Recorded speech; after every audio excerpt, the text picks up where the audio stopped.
నా పేరు doctor Lakkaraju Nirmala, Atmiya women's welfare association Indian red cross city vice చైర్మన్ని, ఇప్పుడు సీనియర్ సిటిజన్స్ ఫోరం కమిటీ మెంబర్ని.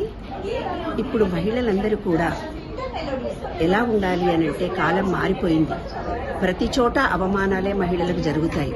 ఎక్కడన్నా అవమానం జరగానే న్యూనతాభావంతో బాధపడకుండా, తమకు ఎక్కడైతే అవమానాలు జరుగుతాయో అక్కడే తన ప్రజ్ఞను చూపించుకోగలగాలి. ఇంట్లో కూడా 5గురం ఉంటాం, 5గురిలో ఎవరో ఒకళ్ళు మనల్ని వెనక్కి తొక్కేయాలని చూస్తారు.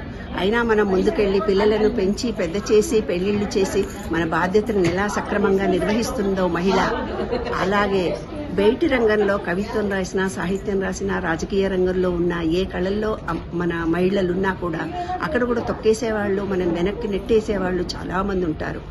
ఒక విత్తనం గనక భూమిని చీల్చుకొని పైకొచ్చినట్టుగా అవమానాలన్నింటినీ భయపడకుండా, పారిపోకుండా తనకు తాను నిలదొక్కుని నిలబడడమే మహిళలకు నేను ఇస్తున్నటువంటిది. ఎక్కడైనా అవమానాలు ఉంటాయి.